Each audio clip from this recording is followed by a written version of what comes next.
we are going to be talking about using learning targets, and where this came from is at the beginning of the school year for one of my earlier assignments. I had to sit down with Mr. Weathers and create, and Mrs. Whaley and a couple other people, and create a professional development plan based on one of our CIP goals for 4th grade. So that's kind of where this came from. I'll give you a little more background history on that, and then we'll move through some quicker discussion. Ms. Fancher, if you don't mind. Okay, so our icebreaker, and this is just going to be think about it and kind of share out what connections do you see between learning targets, student ownership of learning, and student-led conferences. So take just about 30 seconds, think about that.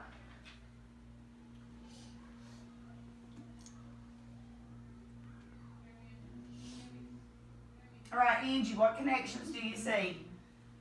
Well, the students know what we're learning in class, so that makes them own where they're going, and then they can share that with their parents at student-led conferences. Okay. Hannah, what are you thinking? I agree with what Angie said. I think that students, if they understand what they're learning, they can take ownership of that, and they ultimately are going to be setting goals for themselves, and we are trying to get students to talk with their peers about that during student-led conferences, what they're doing well, areas that they need for improvement, and we want to kind of encourage them to continue building a plan to reach those goals. Okay, Phaedra, what you got for us? Well, I was going to say the students are involved in all three of these. Yes. Involved in the learning target, taking ownership of their learning, and in the conferences. It's all about the students. And I tell mine every day, if you're not sure where to go next, before you ask me, before you ask 3, where should you go? Because these are here for you guys, not for me. I just have to write them and put them up there. Okay, so Ms. Fancher, if you don't mind moving on. And this is just to give you guys a glimpse of what that plan looks like. And today we're going to be talking about number 3 specifically, and it's increasing student ownership in their learning. And this area was chosen for us by the district along with Mr. Weathers, our principal. And then this is just continuation of the plan and kind of what we will do. We will participate in peer observations. We will do our book study. And then, of course, Danielle and Abby, y'all do that PLC turnaround training from those PLCs that y'all get to go and take part in. Okay, Ms. Fancher? And then this is just to let us know where the money comes from or our resources. And no funds were needed for our books, because they were purchased previously. This is a book study we've been through for several years. And our instructional coaches are paid for by the district, so that does not come from any school funds. And then, of course, our team collaboration doesn't cost us anything. We just work together. It's just our time. All right, Ms. Fancher, if you'll move on. Okay, so our professional learning goal that we'll be talking about is to increase student ownership in their learning, and it's for 4th grade specifically, and our focus was chosen by the district. The role of the school and the school district and the administrators here at our school level are to do observations, provide us with feedback, and make sure we have the resources that we need. And then our professional learning activities, of course, we are doing the Leaders of Their Own Learning book study. We've discussed improvements in our classroom, and then again, you two with your PLC turnaround training for us. And then I just really like this piece right here, because this reminds me of all of us on Sundays. Which teacher are you? The more laid back, not so serious teacher, or the one that's like, we've got to do this, that sees the urgency? Ms. Fancher, if you don't mind.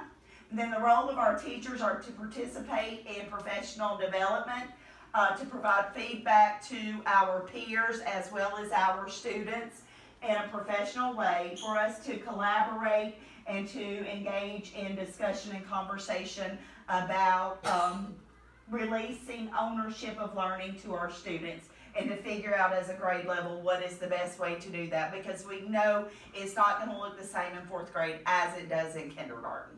Okay. Our essential resources: copies of the book, Leaders of Their Own Learning, access to instructional coaching, and peer collaboration within our team. And that breaks down to partners like myself and Angie, as well as our reading team, myself, Danielle, and Fancher, and then the math team, Hannah, Abby, and Angie. And then this is feedback that I got from Mr. Weathers. Of course, you guys got the CIP feedback from October on the Tuesday that I had the ACL surgery. So I kept bugging him, and then finally that Saturday, imagine that, he sent me some information about our PLC, and it was learning targets posted, and this is just the information I pulled for our piece today. Learning targets posted, targets used by teachers, targets used by students. In kindergarten, 6 classrooms were visited. And all of them, they had their targets posted, and in 4 of the 6, they were used by teachers. In first grade, 5 classrooms were visited, 5 had them posted, 3 they were used by teachers, and in 2 they were used by students.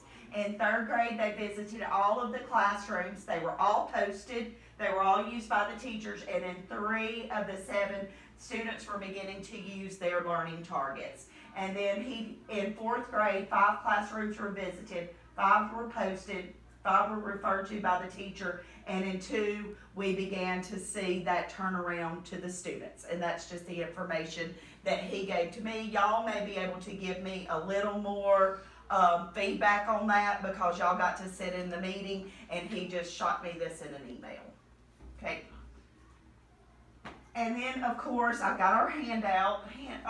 Abby, do you mind giving everybody one of these, so I don't have to walk all the way over there? And this is just that same table that we see from leaders of their own learning, and that our purpose is student engaged assessment, meaning that students are able to engage in assessing themselves.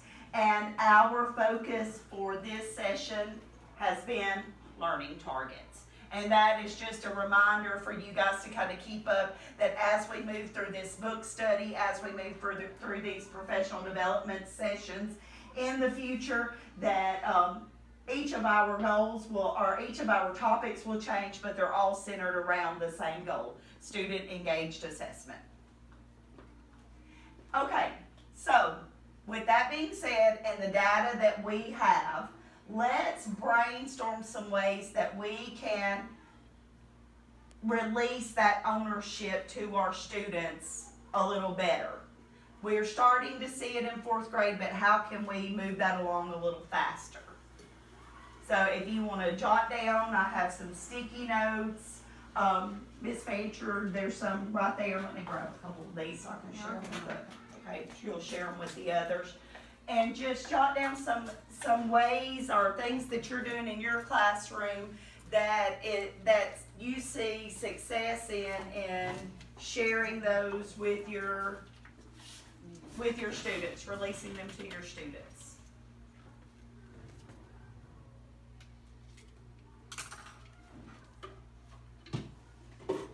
There should be pencils, markers, bags of junk over there to write with.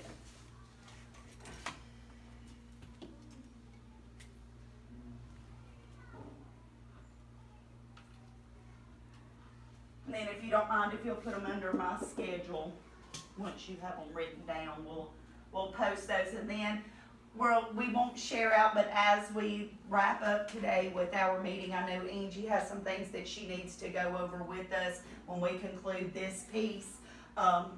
We can all just, take our phones and do a snapshot, or maybe walk by and jot a couple of those down that we like, that we see that others are doing, that maybe we haven't tried or thought of.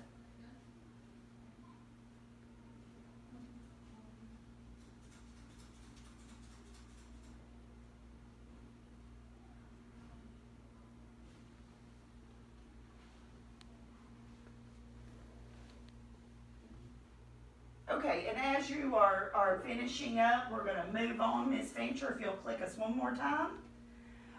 We're going to, like I said, we talked about chart our thinking. We're going to post these over here, and we'll just take pictures of them. And I really like this one because I feel like that we're all have that common goal, and each one of us brings a valuable piece to that goal. Ms. Fancher, click us. Thank you, ma'am. Sharing our data with our students is an important part, and the data that we share with them through feedback is that AimsWeb Plus data. Once we get more training on it, I feel like we'll be better able to let our students know where they are. Of course, our formative assessment, we have those teacher-student conferences almost daily. Our report cards are something that's very easy to share with them because they are standards-based, and our students know exactly where they are. They can almost tell you what level they're going to get on their report card now, based on their standards and the feedback that we give them. And of course, we just did those Scantron assessments the past 2 days, and we'll find out how to relay that information to our students as well.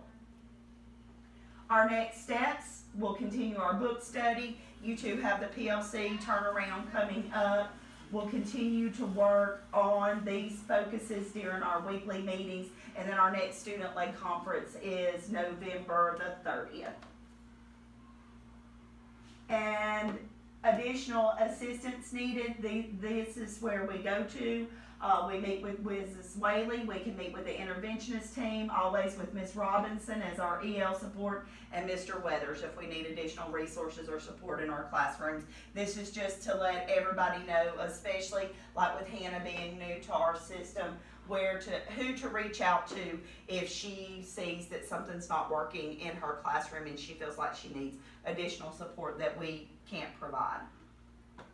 And then, of course, our references came from leaders of their own learning. Do we have any questions, concerns, comments? All right, then that concludes our PD for today. Good job.